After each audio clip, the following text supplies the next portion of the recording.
সুপ্রভাত আমার প্রিয় বন্ধুরা, কেমন আছো তোমরা সবাই? আশা করছি অনেক অনেক ভালো আছো। তো আমরাও ভালো আছি। কোচবিহার জেলার ছোট্ট একটা গ্রাম থেকে আমি নয়নি। আমার ভিডিওতে তোমাদের সবাইকে অনেক অনেক স্বাগত। তো চলো, সকাল সকাল ঘুম থেকে উঠে গিয়েছি। তো উঠে একটু রাস্তা হেঁটে এসেছিলাম, তো তখন মোবাইলটা হাতে করে নিয়ে যাইনি। তারপর বাড়িতে এসে পরিষ্কার হয়ে ফ্রেশ হয়ে তারপর স্নান করে নিয়ে আবার এই যে রাস্তায় চলে এসেছি। প্রচুর ভিজে জামা কাপড় ছিল কয়েকদিন থেকে, তো টানা বৃষ্টি হচ্ছে। আর বিয়ে বাড়ি থেকে এসেছি, ব্যাগের জামা কাপড়গুলো ধোয়া হয়নি, তো কিছু কিছু করে ধুয়ে রাখছি। বরের জামা প্যান্টগুলো কীরকম ছাতা ধরার মতন, ব্যাঙের ছাতা ধরার মতন হয়ে গিয়েছে, সাদা সাদা হয়ে গিয়েছে। তো ওগুলো তো ডেলি আর কি পরতে হয়, তো ওই জন্য ওগুলো ধুয়ে দিয়েছি। তো আজকে এই যে বের করবো, ব্লাউজ ট্লাউজগুলো বের করছি। তো ব্যাগের থেকে কিছু কিছু পাতলা পাতলা জামা কাপড় ধুয়ে দেবো, রোদ উঠুক বা না উঠুক ধুয়ে দেবো। শুকোলে শুকোবে, না শুকোলে নাই ঘরে নিয়ে এসে ফ্যানের তলে রেখে দেবো। তো চলো, তো ওই যে ব্যাগ থেকে বের করে নিচ্ছি। আর যেগুলো আগের দিন ধুয়ে দিয়েছিলাম, তো ওগুলো আমি বাইরে শুকোতে দিয়ে আসলাম। আর রাস্তাঘাট একদম ফাঁকা, মাত্র 5:30 বাজে। অনেকটাই সকাল সকাল উঠেছি, যেহেতু দেখলাম আজকে সকাল সকাল বৃষ্টিটা নেই, তো ওই জন্যই সকাল সকাল উঠে পড়েছি। আর এই যে শাড়িগুলো, তো বোনের বিয়েও সামনে চলে এসছে, তো এই শাড়িগুলো তো নিয়ে যেতে হবে, এখনও ধোয়া হয়নি। তো ওই জন্য ভাবলাম যে চলো ধুয়ে নিই। তো এই যে বের করে নিচ্ছি, শাড়িগুলো তো পাতলা, তো ধুয়ে দিলে শুকিয়ে যাবে। তো শাড়ি নাইটি সমস্তটাই বের করে নিচ্ছি। আমার কিন্তু স্নান হয়ে গিয়েছে। আর এদিকে সোনা বাবা এখনও ঘুমাচ্ছে, তো ওই জন্য মশারিটা রয়েছে। তো চলো, ভিডিওটা দেখতে থাকো, আশা করছি অনেক অনেক ভালো লাগবে। আর আমার কিন্তু গলার অবস্থা একদমই ভালো না। ভিডিওগুলো কিন্তু অনেক দিনের, আমি কিন্তু আজকে 4-5 দিন হয়ে গেলো ইউটিউবে ভিডিও আপলোড দিতে পারিনি। বিয়ে বাড়িতে ছিলাম, তো বোনের বিয়ে ছিল, তো ওগুলোরও ব্লগ তোমরা আস্তে আস্তে পেয়ে যাবে। আর দেখো, দেওরের মানে অন্নপ্রাশন খেয়ে এসেছি, সেগুলোরই কাজকর্ম এখনও শেষ করতে পারলাম না, তার মধ্যে এদিকে বোনের বিয়ে হয়ে গেল। তো চলো বন্ধুরা, ভিডিওটা দেখতে থাকো, আশা করছি অনেক অনেক ভালো লাগবে। তো জামা কাপড়গুলো বের করে নিচ্ছি, তো চলো এখন ধুয়ে নিয়ে আসি।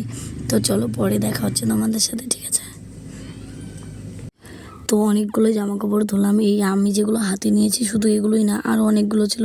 তো বাবা দিয়েছিল কয়েকটা জামা কাপড়, তারপর ভাইদের ঘরে ছিল। তো সমস্ত জামা কাপড়গুলো ধুয়ে দিয়ে যে সকালের ভাতটা বেরিয়ে নিয়েছি, এখন খাওয়া দাওয়াটা করবো। তো দেখেই নিয়েছো আজকে আমাদের কী কী মেনু হয়েছে, বুটের ডাল, বড়া, আলু ভাজা, এগুলোই। তো তারপরে যে ঘরে চলে এসেছি, যেগুলো পাতলা পাতলা জামা কাপড়গুলো আমি ধুয়ে দিয়েছিলাম, তো শাড়ি ওগুলো শুকিয়ে গিয়েছে, তো ওগুলো নিয়ে আসলাম। আর এই ঘরটাতে এত গরম লাগে, জানালা যেহেতু শুধুমাত্র একটাই, তো এই যে জানালাটা খুলে দিলাম। আর মশারি টশারিগুলো আমি বিছানাটা এখনও ভালোভাবে তুলিনি। তো আগে ঘরের কাজগুলো যেহেতু কমপ্লিট করলাম, তো এখন এই যে মশারিটাও ধুয়ে দেবো। যে বাইরে মানে এত সুন্দর রোদ উঠেছে, বলার মতন না। তো ভাবলাম যে চলো, রোদটাকে আমি কেন নষ্ট করি দিনটাকে। তো এই জন্য একদম মশারিটাও, অনেক দিন হয়ে গেল বৃষ্টি হচ্ছে, তো স্যাঁতস্যাঁতে হয়ে গিয়েছে আর কীরকম একটা গন্ধ করছে পুরো ঘরটা, কারণ ভিজে জামা কাপড়ও প্রচুর ছিল ঘরে। তো সমস্ত জামা কাপড় শুকোতে দিয়েছি। এখন আমি বেড কভার, তারপরে এই যে পাতলা কাঁথাটা, এটা যেটা আমরা গায়ে দিই, তারপর এদিকে বালিশের খোলগুলো, ওয়ারগুলো আর কি, এগুলোও আমি সব ধুয়ে দেবো। আর এইদিকে কিন্তু বালিশগুলোও আমি একটু রোদ্রে দেবো, কারণ এত সুন্দর রোদ উঠেছে, এটাকে কিন্তু মিস করা যাবে না। আমার খুবই পরিশ্রম হয়েছে, পিরিয়ড নিয়েও আমি এই কাজগুলো করছি, তো কিছু করার নেই। রোদটা চলে যাবে, কালকে তো রোদ নাও উঠতে পারে। তো এগুলো অনেক দিন থেকে খুব কষ্ট করেই ছিলাম আর কি। তো চলো, ওই জন্যই আর কি এগুলো সমস্ত কিছু নামিয়ে নিচ্ছি, এগুলোকে এখন ধুয়ে দেবো। তাহলে ভাবো, আমি সারাদিনে আজকে কবার জামা কাপড় ধুলাম। প্রথমে একবার ধুয়ে নিয়েছি, ওগুলো শুকোতে দিলাম, এই যে শুকিয়ে গিয়েছে, ওগুলো এনে রাখলাম, এখন আবার ধুয়ে দিলাম। তো এই যে সমস্ত কাজ বাজ কমপ্লিট করে এখন চলে এসেছি একটু ফ্রেশ হওয়ার জন্য, আর কোনো কাজকর্ম নেই। আর আমি ফ্যানটা বন্ধ করে দিলাম, শোনো বাবা আবার চালিয়ে দিল। আর যে দেখো, আবার দৌড়ে এসছে চালিয়ে দেওয়ার জন্য।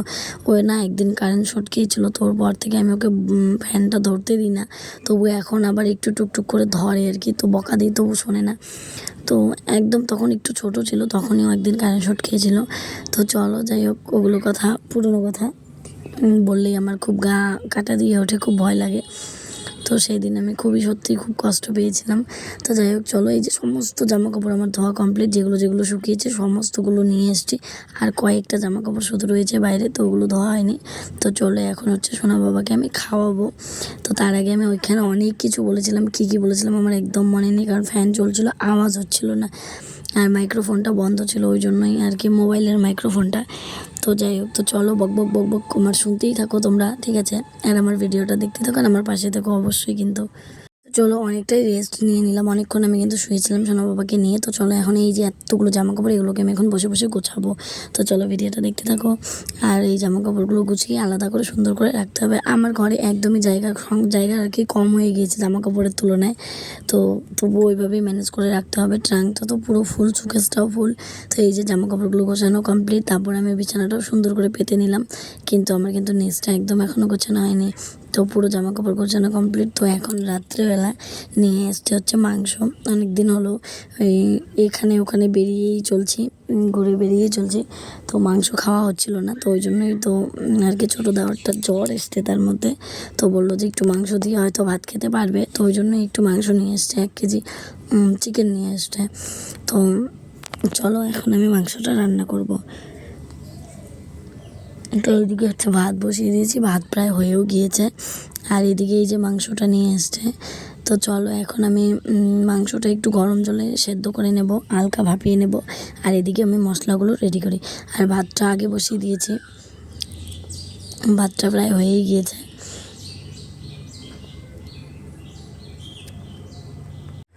ভাতটা নামিয়ে রেখে এসছি, কারণ ভাতটা যদি গ্যাসে হতেই থাকে তো বেশি হয়ে যাবে, হয়তো মাংস দিয়ে পরে ভালো লাগবে না। তো ওই জন্য ভাতটা নামিয়ে রেখে কমপ্লিট করে তারপর চলে এসেছি। এদিকে সবজিগুলো সমস্ত কেটে নিলাম। বাবা যেহেতু মাংস খান না, তো ওই জন্য আলু বেগুনের সবজি বানানো হয়েছে। আর একটু সবজির থেকে একটুখানি লাবড়া নামিয়ে রেখেছি, আর বেগুন ভাজা করেছি। তো বাবার সবজি হয়ে গিয়েছে আগে, আর এখন আমি মাংসটা রান্না করব। তো মাংসটা ওই যে একটু গরম জল দিয়ে সেদ্ধ করে ভাপিয়ে নামিয়েছি।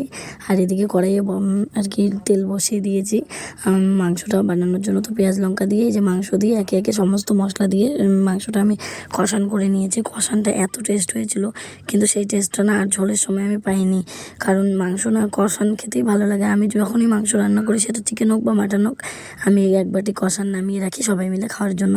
আমাদেরকে আর কি বাড়ির আমরা প্রায় যে কজন ছোটো ছোটো সদস্য রয়েছি সবাই আমরা কষান খেতে ভালোবাসি, কষান মাংস। আমি জানি হয়তো তোমরাও ভালোবাসো। তো চলো আমার রান্নাবান্না একদম কমপ্লিট। তো আজকের ভিডিওটা এখানেই শেষ করছি। দেখা হচ্ছে কোনো নতুন কোনো ভিডিওর সাথে।